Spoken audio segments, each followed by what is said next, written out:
it's a great opportunity for anyone to come into an industry that's truly maybe a decade old at most. I think everyone's looking at it saying, hey, how do I get involved? At any moment, anybody can make a decision in their life that changes the course of their life forever.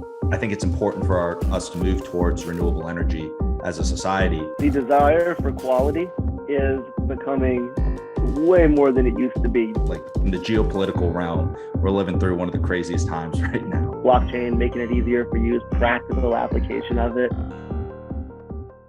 Tim, I am extremely excited to have you on the podcast. I know that you've been doing some awesome things in the industry, so this chat has been a long time coming. Absolutely, man. I've been waiting for this for a while. I'm looking forward to diving in with you today. This is going to be the first of many chats. We know we got Bitcoin 2022 coming up in Miami, so we'll definitely have to link up there too.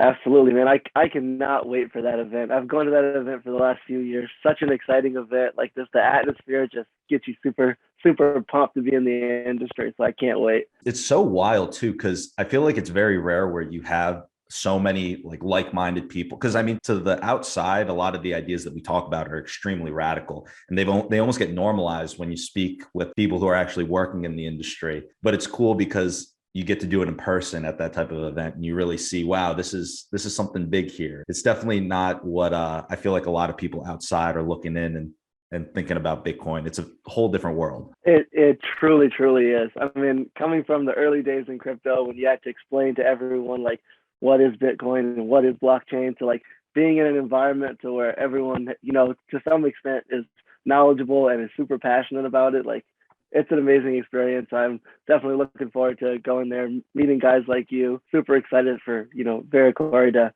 have a booth this year and to be able to meet people and serve some needs. Yeah, for sure, man. Well, how about you talk a little bit about like your journey in the industry? I know that you're doing a lot of very cool things. It sounds like you've been in it for a while. So why don't we listen up and let you tell your story? All right, man. Yeah, definitely. I first got involved in Bitcoin fully in 2017.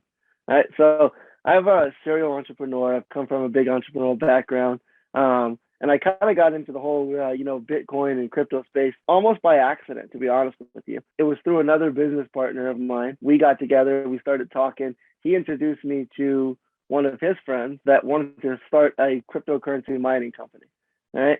And I kind of did the Richard Branson approach, right? Where if you have a really good opportunity and you're not sure exactly what you should do or if you're qualified, do it anyway and figure it out on the way, right? So he was like, dude, I want to build this huge crypto mine.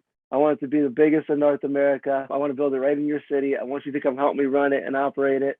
And literally at the time, like I knew what Bitcoin was, I knew about blockchain, but I wasn't super knowledgeable. But it was a great opportunity. And I was like, I'm doing it. Made the decision like right there. I instantly went home, started like watching YouTube videos, reading books, researching things online, just educating myself to like 2, 3, 4 o'clock in the morning every single night, and then dove headfirst into the industry. When I joined the company in 2017, which is it's now a publicly traded company, they had 25 miners running. When I resigned from the company, they had over 20,000 miners running, and it was just a great experience. I really, got to get my hands dirty and get involved in the industry on a large scale level that it's unique to be able to dive in head first that way. After I resigned from that company, I did some consulting for a few years. Very fortunate to work with some of the bigger names in the industry, work with a couple people not in the industry as well, some Fortune 500 companies, did some consulting for them. Then in 2021 here, just recently, brought a group of guys together, really focused on experienced quality guys in the industry, and we started Verakari. It's been a roller coaster and an adventure. It really is true what they say, man. Crypto never sleeps. Yeah. And I mean, it's funny too, because you see a lot of these big companies today who are like, for example, in mining in particular, like these massive operations. And then you realize that the industry is still so young that a lot of these companies have these types of stories, behind them, where it's like, as you mentioned, like 25 miners all the way up to like 20,000. I mean, that's an enormous jump, but everyone's learning, everyone's figuring it out. And it's kind of interesting because you see the network grow in that way too. It's like the incentives bring people in, and then I feel like people dive down the rabbit hole and understand the philosophy after jumping in. So hearing your story is really, really fascinating. Yeah, man, it's a great opportunity for anyone to to come into an industry that's truly maybe a decade old at most. You don't get that in many industries. My entrepreneurial background, it took me in older industries. I was in real estate and restaurant and recycling. Those industries are 100 plus years old, and it's established. You got your players. It's a really big barrier to entry. But that's why crypto is, and it still is, exciting to this day. You can really come in, start a new company, get involved in a personal level, and make a huge impact. Yeah. So, I mean, based on what you're seeing today, like, what are some of the things you're noticing? Like, is there anything that's standing out? Like, industry moves so quickly. Just a year ago, it was a different industry. 2 years ago, very different. I mean, what are some of the things that you're seeing coming down the pipeline that you don't think a lot of people out there might necessarily know? I can say one thing that I've noticed in the industry, and I think it's a very, very good thing, is the desire for quality is becoming way more than it used to be. Back in 2016, 17, it's just, I have a miner. I want, put it on a Home Depot rack in your garage, and we're good to go. I've traveled the country, and people were like, "Oh, I got this, huge data center. It's amazing." And then I pull up to it, and it's a home address, and they roll up their garage. The industry is demanding a standard of excellence. I think as we mature, that's only normal for any business. Super excited to see that in crypto, especially with more and more retail investors and individuals getting in. I think you're going to see the market trend towards people who are doing it right and really building what I call an enterprise class facility, and making standard operating procedures that are quality. I see the industry moving forward with a bigger desire for quality, but more than ever. Yeah, I mean, it's funny, the whole garage idea that people were. There was a time where you could just mine a computer more Bitcoin than these massive, like, 10 megawatt facilities today. And the funny thing is like, people are going to look back at this time thinking, "Oh my God, you guys used to be able to mine like full Bitcoin, like if you had a sizable operation." Isn't it incredible, right? Yeah. I don't know if you were in the space at this time, but I have friends that tell me they used to, turn on their laptop in their college dorm, right? And they'd wake up in the morning and they have 8 or 12 Bitcoin, and it just blows my mind.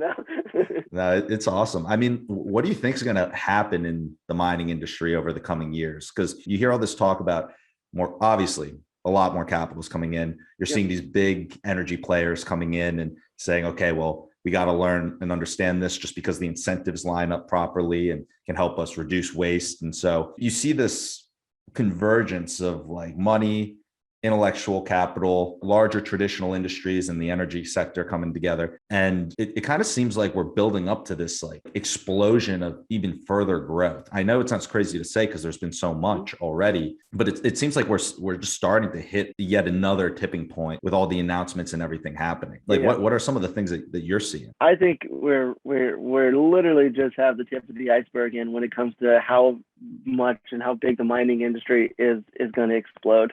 All the institutional money that's coming in. I think what's a really big focus is not only the institutional money, because back in the day there was always some institutional money coming in and private money coming in from larger hedge funds. But what's amazing is to see the average everyday, I'll say, middle class American having the opportunity to invest in the crypto space, right? There's many companies like my own, like yours, that are allowing people to buy one individual miner and one individual space.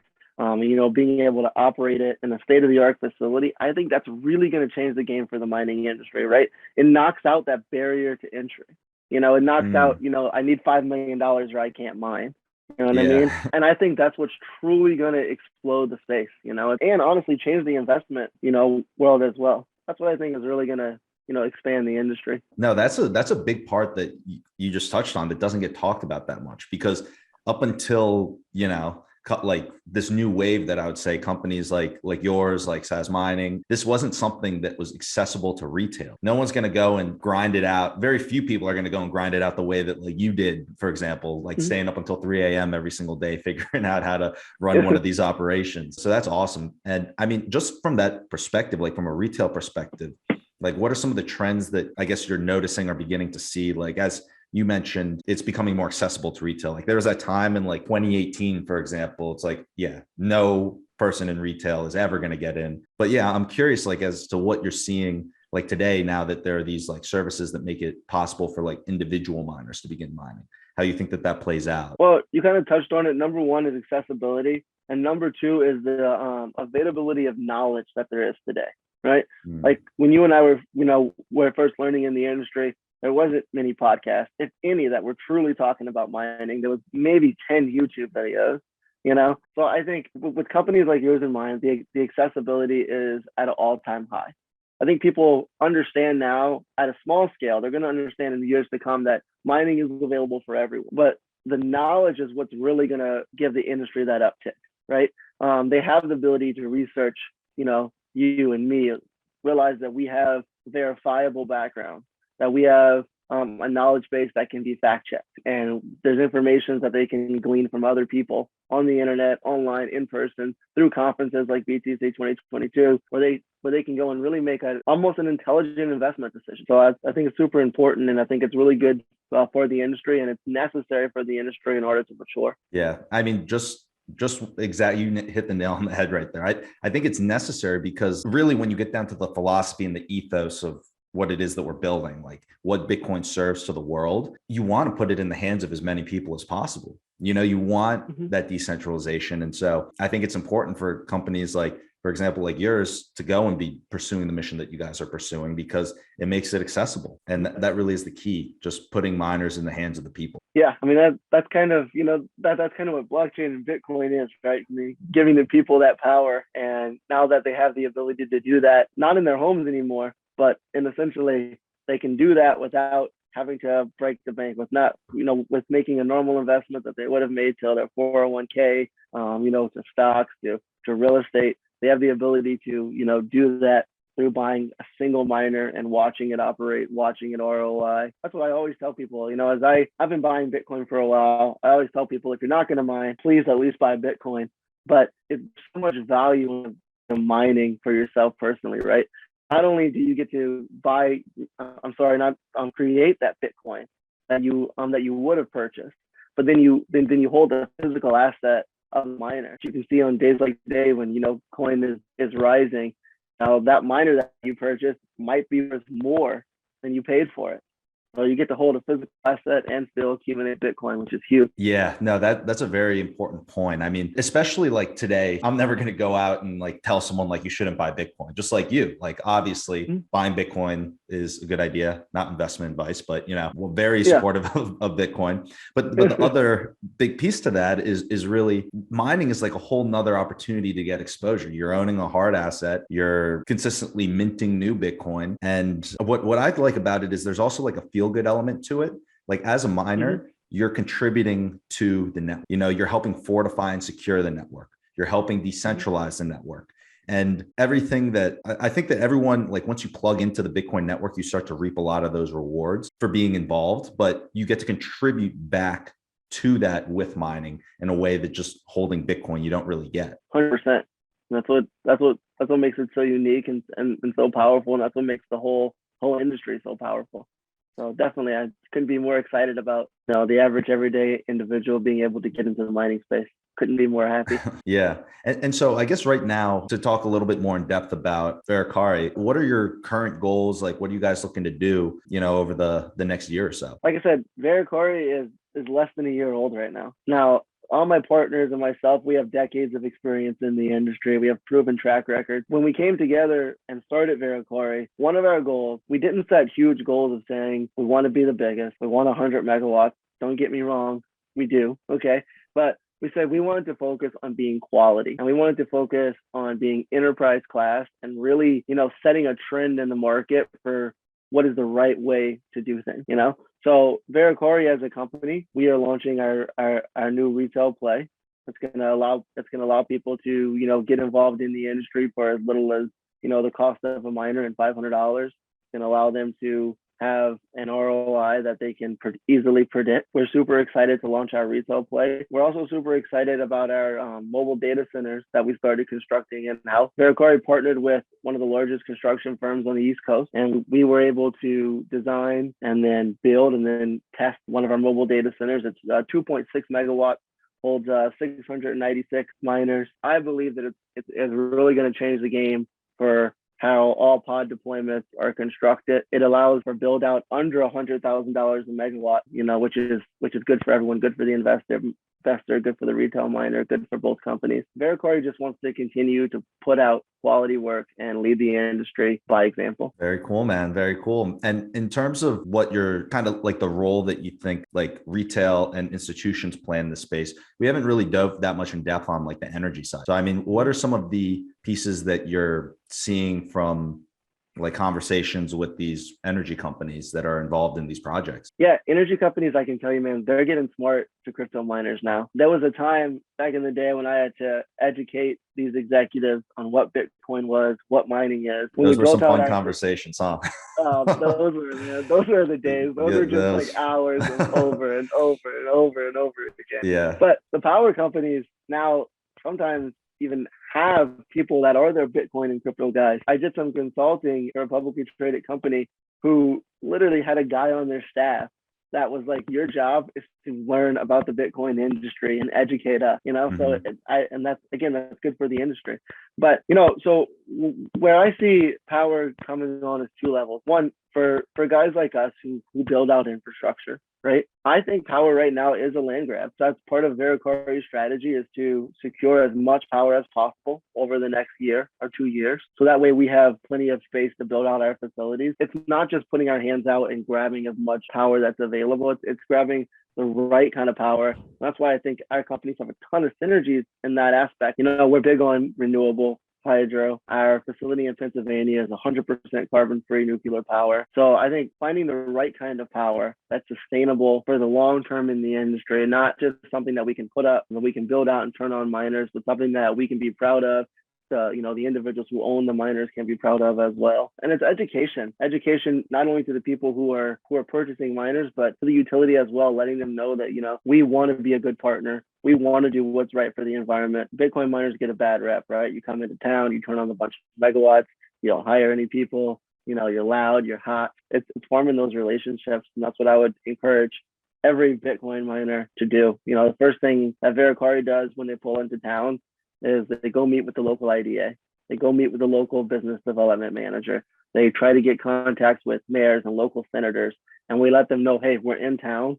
We're here to be part of the community. We're here to contribute. Yes, we want to consume a lot of power, but this is the good we're going to do if we're able to consume that power. Yeah, I think that's a big piece. A lot of times you don't hear about how miners are contributing so much to different areas. I mean, they're definitely helping the energy companies, but I mean, you're bringing jobs, you're bringing the ability for community participation, you're bringing money to that area, you're developing, and a lot of times miners are the buyers of last resort when it comes to power. So they're going out to these areas that most likely would benefit tremendously from the additional power consumption and revenue coming in from the mining operation. Yeah, absolutely. Normally if there's a ton of megawatts that's immediately available, it means that something bad has happened in that community. A factory shut down, a power plant shut down. So it's of the utmost importance to build that relationship back with the community. One of the things I'm really proud of at Verakari is we were able to partner with a local community tech college, help them design their program to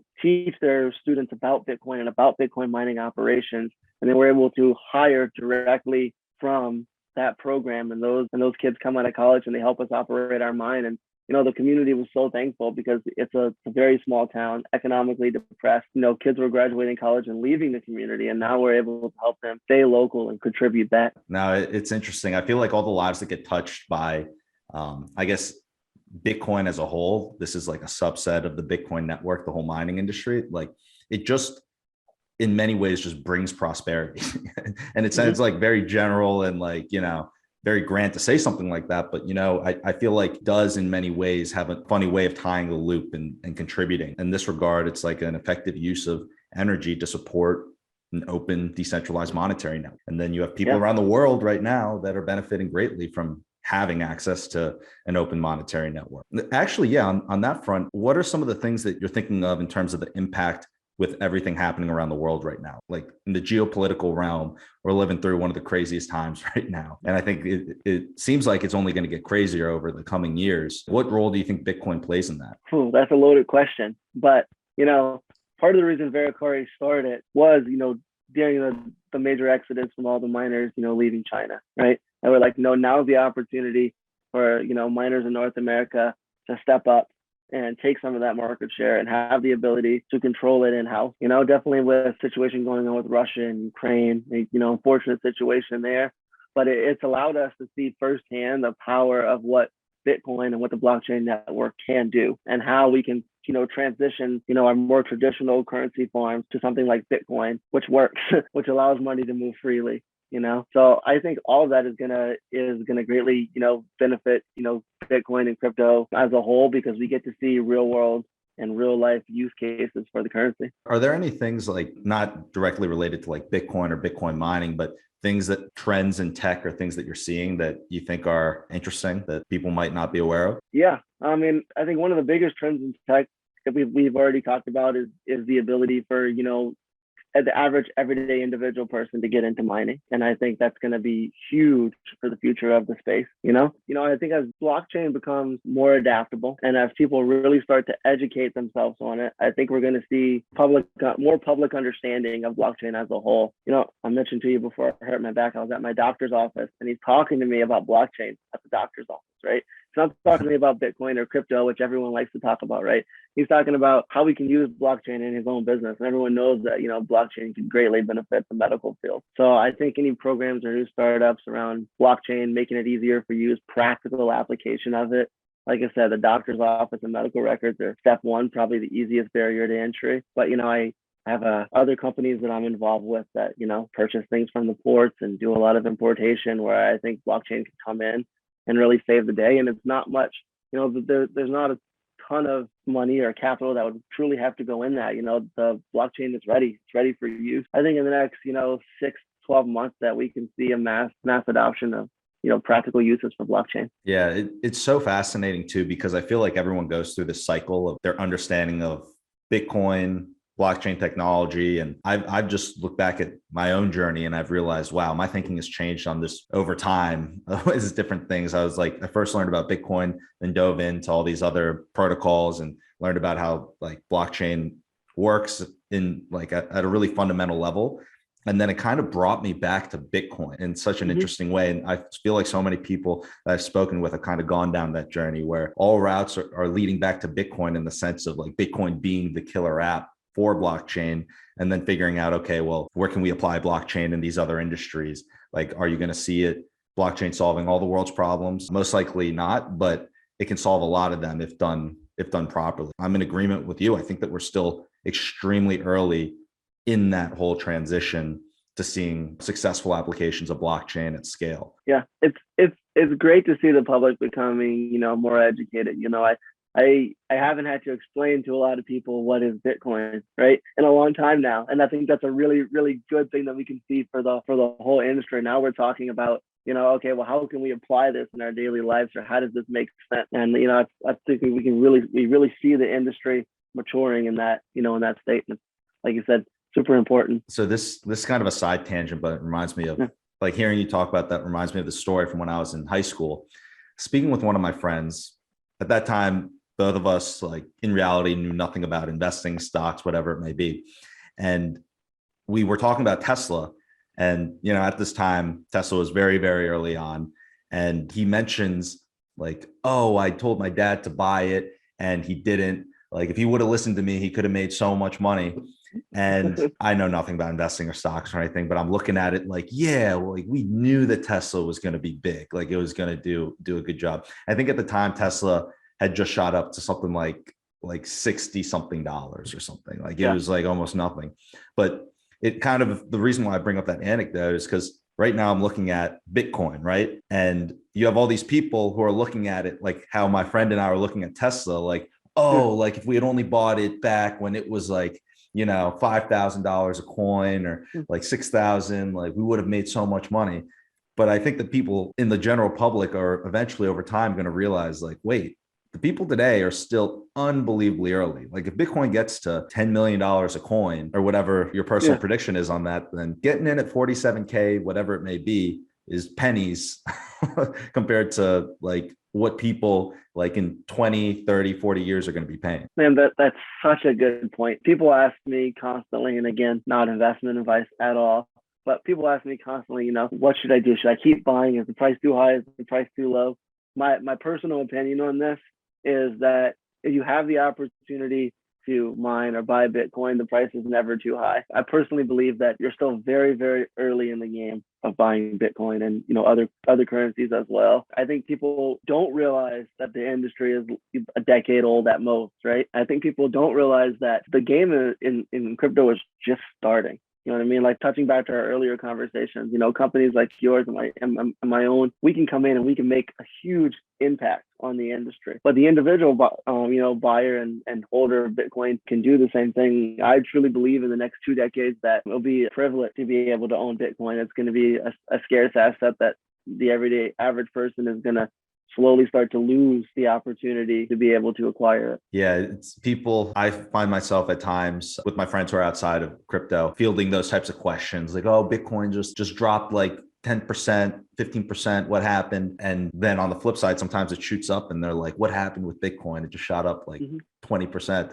And I'm just thinking like, you know what? People who are scared to buy it because of the volatility, would you have been scared to buy Apple, Amazon, Facebook in 2012, knowing what you do today? It's like, no, it's not going to make a difference if there's a 20% difference in the price in that day to day, because you're going to make over 10x returns, and like you just hold on a little bit longer, like let it do what it needs to do. Believing in the big vision, is so important. Again, not investment advice, but I'm a big fan of, acquiring it. Mining is the best way. If you're not going to mine, buying it is, second best way, but acquiring it and really holding it, for the long term if you're able. Well, that's another piece too, where I look at it. And this is one of the reasons why like I wanted to also focus on like the retail, is because on a philosophical level, it's very obviously important for people to have the ability to hold Bitcoin. Like it's like apex property rights. You can custody your Bitcoin. There's just so many benefits to it, and it empowers people, but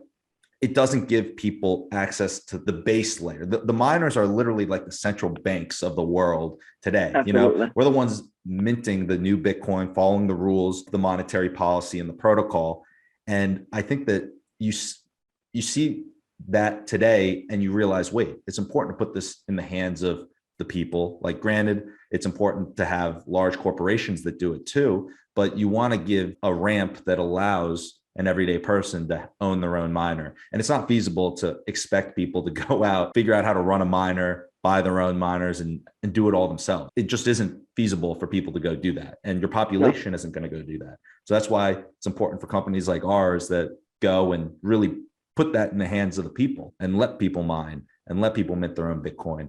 And to having the courage to do it and taking that leap, they should make a lot of money from it. And mining is a great way to make a lot of money. I think we're both aligned on that for sure. I like I said, I love the opportunity that's available in mining right now, but I'm most excited, which I think you share the same vision, about the opportunity for the everyday average American or person around the world to be able to get their hands, involved into it. It's, we say it a lot in our own circles, but if you just really stop and think about the average everyday person can be directly involved in printing a currency, right? And think about how weird that would be if you were talking about printing USD or any other type of currency around the world, but you have the opportunity to buy in, contribute to the system, and actually, produce it yourself. And that's really quite amazing if you take the time to really think about it.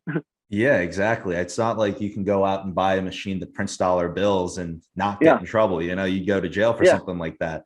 But literally it's like, okay, well, you can do that with Bitcoin mine. It's like your own money printer. It's really, really fascinating. And it's some amazing technology. And I mean, today, money is being printed. It's not like you out there listening can go print it, that's against the law, but this is a way to print money, but instead of money, it's better than money. It's like a money printer on steroids, which is Bitcoin mine. Yeah, man, you're gonna print a piece of this currency that's never ever going to be duplicated or printed again, and you're printing a scarce asset as well, which is again mind-blowing if you truly think about it. In the industry, I mean, I talk to crypto guys every day. I talk to investors every day. I talk to other miners every day. We get so used to throwing around these terms, but if you truly take a minute to think about what we're doing on a bigger picture here, it gives me goosebumps. Oh yeah, Yeah. Well, it's something that, you can get excited about getting up every day in the morning and working on, like Yeah. I don't know about you, but I mean,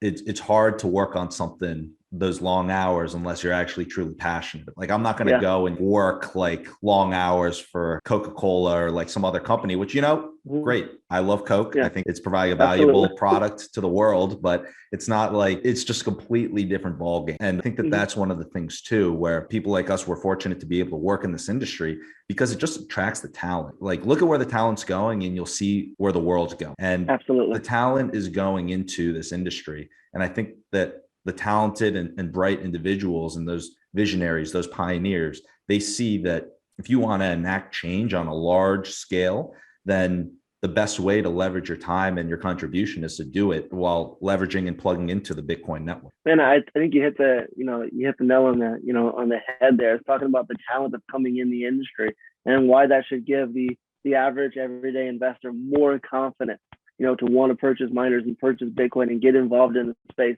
You said it 100%. Watch where the talent is going. You'll see where the future is going, right? I'm going to brag about my team a little bit here. I was super excited to start Verakari because of the people who are willing to come on board, and join the team here. I mean, we've got people from major companies around the U.S., Google, Facebook, Fidelity, and you see those trends throughout every company, right? You see people leaving more traditional banking systems and high dollar jobs in Fortune 500 companies to go into the Bitcoin and blockchain, into the crypto space. And I think that's a real tell-all for where the future is going. When you have some of the brightest minds in the country that are saying, we're going to leave our Wall Street jobs, right? And we're going to go into a startup and we're going to mine Bitcoin in Pennsylvania or Maine or Georgia, right? I think that's a huge tell-off for the average everyday investor to really have confidence to know that their investment is going into the future of where the brightest minds in America think it should be. Yeah, that's one of the things that really stood out because like for example, when I started Sasmai in 2018, and Mm-hmm. through that time, as any startup, when you're trying to raise capital and grow the team, there's like this ebb and flow to it. And I was just amazed by like the quality of people that wanted to just join when they could go and make so much more at some other company. There's like a pull and a magnetism to this industry where I think everyone's looking at it saying, hey, how do I get involved? And then the companies that are built in this time are the ones that really are fortunate to benefit from being able to go and attract and work with those incredible people to build whatever it is they're trying to build. I think mining Bitcoin or being in the industry on any scale is the most powerful networking tool available today. Even not only for guys like us, but even for people who are interested in purchasing one miner, right? Just to say that you're doing that opens up so many doors for you. I can't tell you how many circles that I've got in that I've had no business being in the room with people like that, or I would have never gotten inside those circles if it wasn't for Bitcoin, and not even at the same scale that I am at now. I mean, a few years ago when I just had a bunch of S9s running, just being able to use that as a barrier to entry, right? Hey, I'm mining Bitcoin. Just being able to say that, man, everyone's like, I want to hear more. Come here, sit down with me, come talk to me.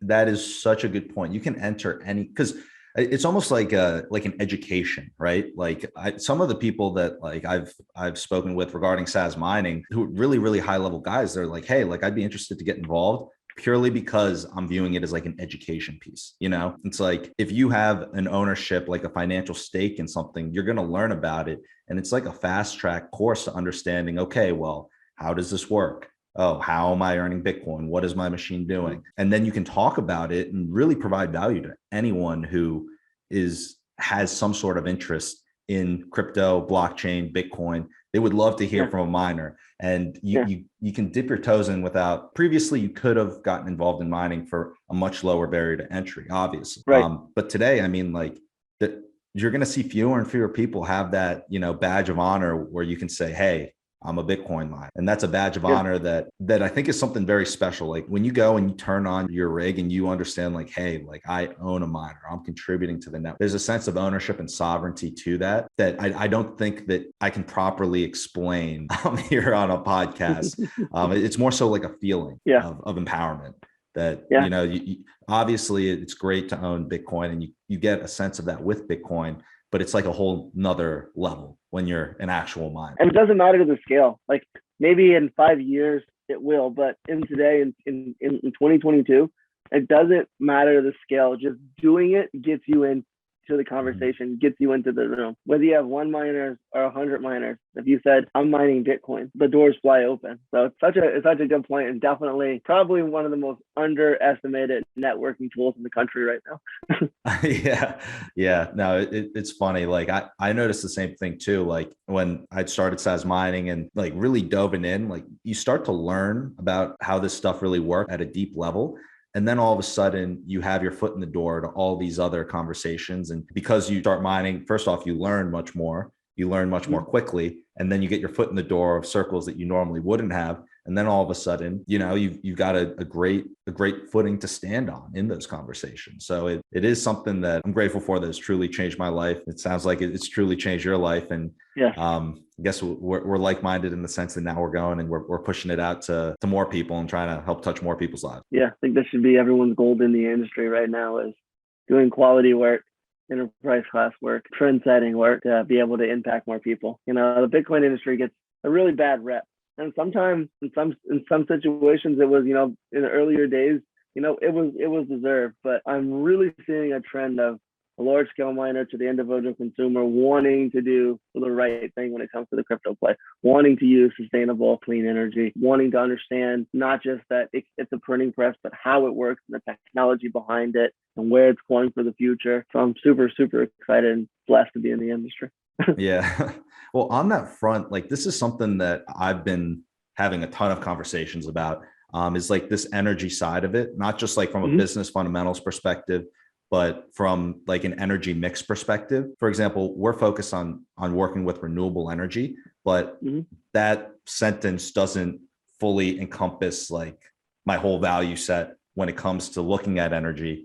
And so I've dove into some conversations in depth on this. And I feel like this is something where you see different miners fall across different parts of the spectrum. But I'm curious, like, do you guys have like any particular mandate or any type of way that you're looking at the energy mix? Or like, how do you guys view it, like in terms of your like positioning in the industry? The first thing, the number one process, when we're looking for a new place to mine is not only where's the power available, but where's the power coming from? It's utmost important to us, that we're using clean energy. Carbon-free energy is, the minimum standard. Renewable energy like hydro is amazing, and we'd love to be there 100% one day. It's the first check mark on our vetting process, right? Is where's the energy coming from? And working with energy companies to let them know, we work with the power companies in Pennsylvania, and we're like, hey, we want to buy clean carbon-free energy from. Can you sell us that? Here's why we want to do it. But this is, what. And like I said, it's just having those relationships. So yeah, to answer your question, man, that is check mark number one for us.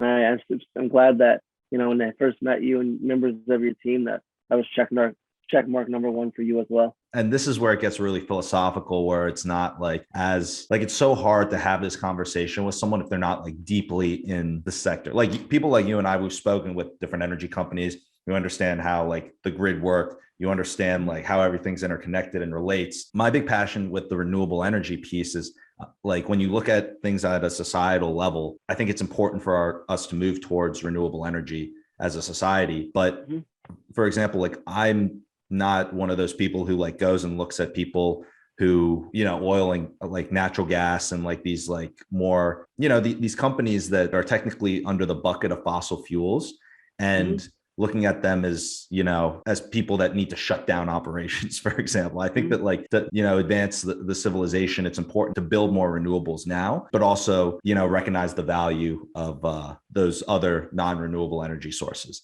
And you don't have to comment on that because I know that this is like an area where it gets very dicey with certain, just depending on like who you're talking to, who the audience is. And I know that some people might not like that approach that I take on it, but at least from our perspective, like it says mining, we're focused on renewables. We want to drive forward renewables, and that's our mandate. But I also recognize the clear value that non-renewable energy sources play in that transition.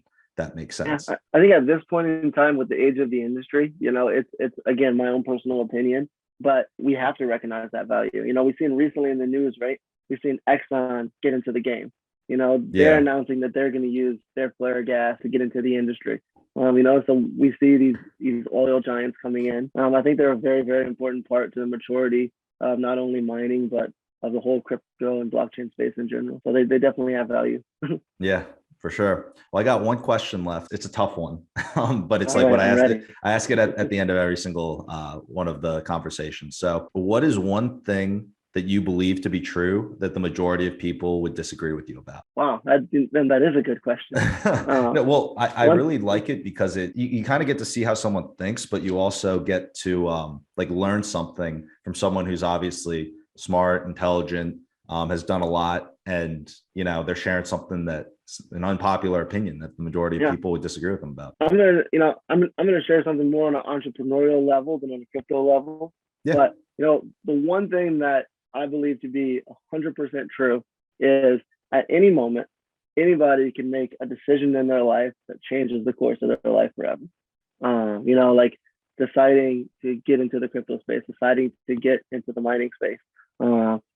It's that one light bulb decision or that one, rock bottom decision. And if you have the mental capacity, the mental strength, and the mental toughness to focus in on that one decision, your whole life could change. You hear the quote, right?